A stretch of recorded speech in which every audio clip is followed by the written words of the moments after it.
ஆயுர்வேதம் ஒரு பொக்கிஷம், நம் ஆயுள் நீட்டக்கும் அற்புதம்.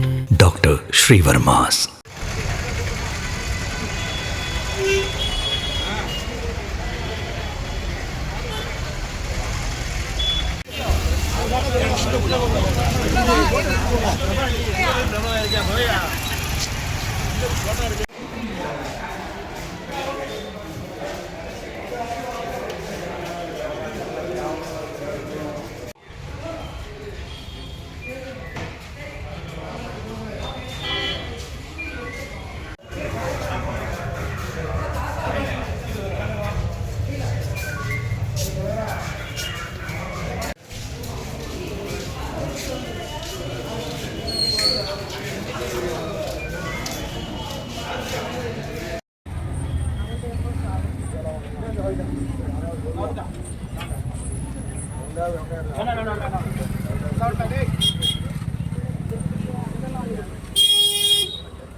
வெற்றிவேல் முருகனுக்கு,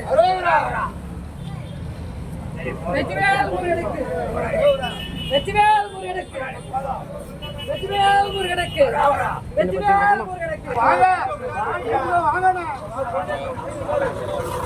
தம்பி கடவுள் இல்லையா, வாங்கயா முருகனுக்கு, வெற்றிவேல் முருகனுக்கு, வெற்றிவேல் முருகனுக்கு, வெற்றிவேல் முருகனுக்கு, வெற்றிவேல் முருகனுக்கு, வெற்றிவேல்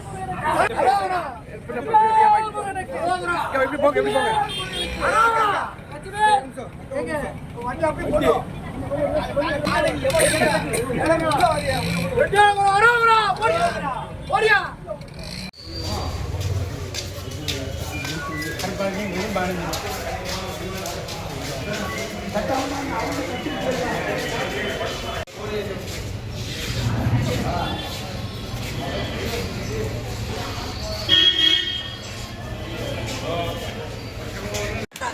கேட்க மாட்டாங்க.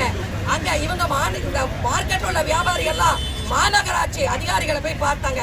யோ என்னையா எங்களை இப்படி வஞ்சிக்கிறீங்களே, நாங்க பொது ஆட்கள் அதிகாரிகள் என்ன சொன்னாங்க தெரியுமா?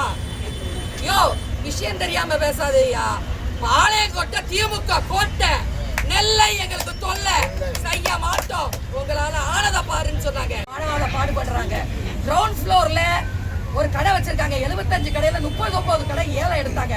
எவ்வளவு வாடகை தெரியுமா? 40. திருநெல்வேலியில கேட்டிருப்பீங்க, மாநகராட்சி வட்டி கேள்விப்பட்டிருக்கீங்களா? பொது ஜனங்களே, இதை பார்த்து கொண்டிருக்கும் சகோதர சகோதரிகளே, பொதுமக்களே, உங்க பாதத்தோட சிஎம் வர்றாங்க, கண்டா வர்ற சொல்லுங்க, எங்க சிஎம் கையோட கூட்டி வாருங்க. டவுன் வியாபாரிகள் வெயிட் பண்ணிட்டு இருக்காங்க. நீங்க பாளையங்கோட்டைக்கு மட்டும் நீங்க சிஎம் கிடையாது, திருநெல்வேலி சட்டமன்ற தொகுதிக்கும் நீங்க தான் சிஎம். ஒரு நிமிஷம் இருங்க, பேசி முடிக்காம டீ குடிச்சிட்டு 2 வருஷமா பூட்டி கிடக்குங்க. மாநகராட்சிக்கு நஷ்டம், வியாபாரிகளுக்கு நஷ்டம், பொதுமக்களுக்கு நஷ்டம். ஏற்கனவே மாநகராட்சியில வருமானமே கிடையாது. ஜங்ஷன் பஸ் ஸ்டாண்ட் கடையெல்லாம் ஏலத்துக்கு போல, இந்த கடையும் ஏலத்துக்கு போல. பூட்டி வச்சு இவங்க என்ன செய்ய போறாங்க பார்த்தாங்க. இந்த மக்கள்லாம் கோர்ட்டுக்கு போனாங்க. கோர்ட்ல சொன்னாங்க, இந்த வியாபாரிகள் நஷ்டம் அடையக்கூடாது, அவங்க